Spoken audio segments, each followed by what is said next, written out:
Саламатсыңар балдар. Анда эмесе кайрадан кыргыз тилин баштайбыз.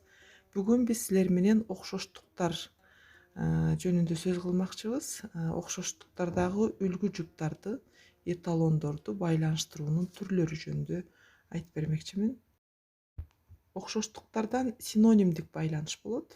Синонимдик байланышта унаа, транспорт, шаар, кала, чебер, уус жана башка синонимдерди байланыштырсак болот. Демек, эталондук жупта бир синоним болсо, калган варианттарында синонимдер бардык варианттарында синоним болуп калышы мүмкүн.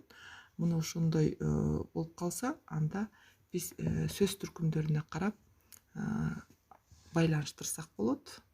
Эгерде эталондук жупта сөз түркүмү менен кайсы бир варианттагы сөз синонимдер бир сөз түркүмдө болуп калып, калган варианттагылары башка сөз түркүмүнөн болуп калса, ошол вариантты туура деп эсептесеңер болот. Же болбосо сөз айкашы менен байланыштырып синонимдик байланыштарды тапсаңар болот. Жана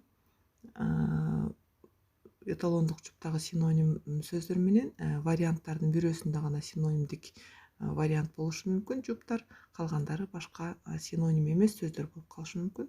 Мына ошонусуна карап байланыштырсаңар болот. Дагы бир байланыш бул окшоштуктардын. Бул адистик жана анын колдонгон шаймандары тууралуу дагы байланыш келиши мүмкүн. Мисалы, сүрөтчү кылкалем, эсепчи калькулятор, же болбосо дыйкан кетмен, доктор фенандоскоп деген сыяктуу ушундай байланыштарды бериши мүмкүн. Ошондо эталондук жупка доктор фенандоскопту бере турган болсо, калгандарына адис менен алардын колдонгон шаймандарын алмаштырып, бир жообунда гана ошол туура адистин колдонгон шайманын бериши мүмкүн да. Андан кийинки байланышыбыз бул түшүнүк жана аны өлчөө бирдиги. Бардыгыбыз эле билгендей, мисалы, аралыкты метр менен, көлөмдү куб менен, салмакты килограмм менен деген сыяктуу ушундай өлчөм, мисалы, ысытманы температура менен, градусник менен деген сыяктуу ушундай байланыштар болушу мүмкүн. Мына ошонусуна карап туруп дагы биз окшоштуктарды тапсак болот экен.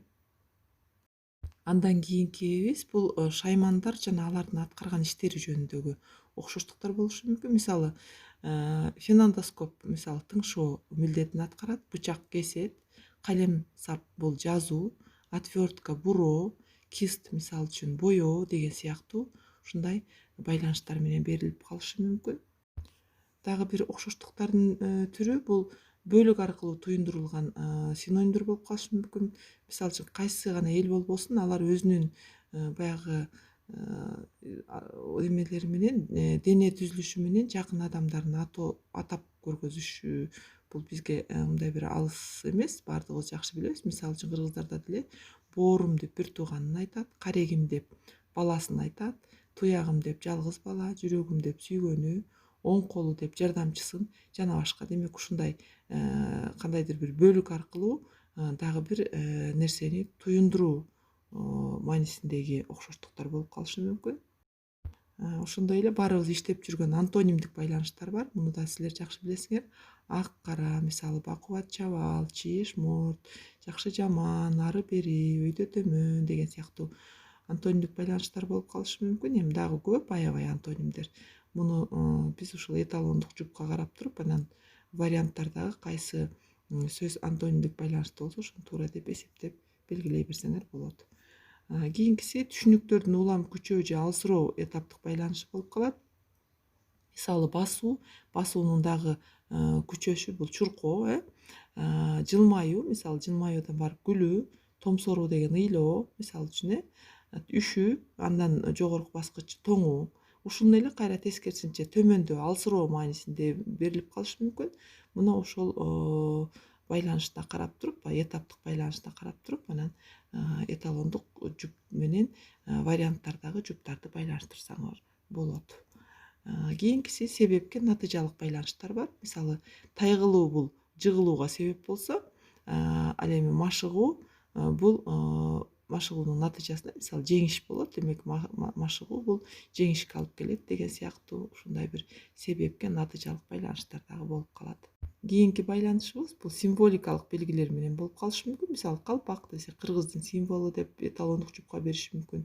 Китеп, билим деп бериши мүмкүн. Көгүшкөн тынчтык деп бериши мүмкүн да. Так ушул сыяктуу кандайдыр бир затты өзгөчө бир символдук көрсөтүүсү менен кошо атап бериши мүмкүн. Кийинки байланышыбыз бул орундук байланыш. Мисалы иреге төр, контрасттык деп коебуз, мындай каршы мааниде да болушу мүмкүн. Эпчи эр тарап, эпчи деген аял тарап, эр жак деген боз үйдө эркек тарап болушу сыяктуу байланышы мүмкүн.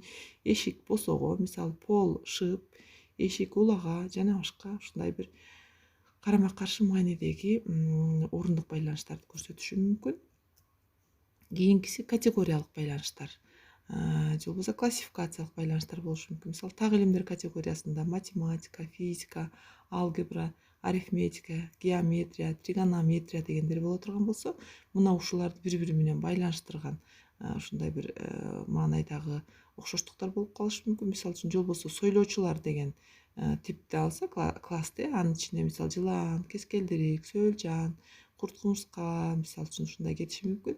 Же болбосо ушуну эле мисалы бүтүндөн бөлүк катарында бериши мүмкүн.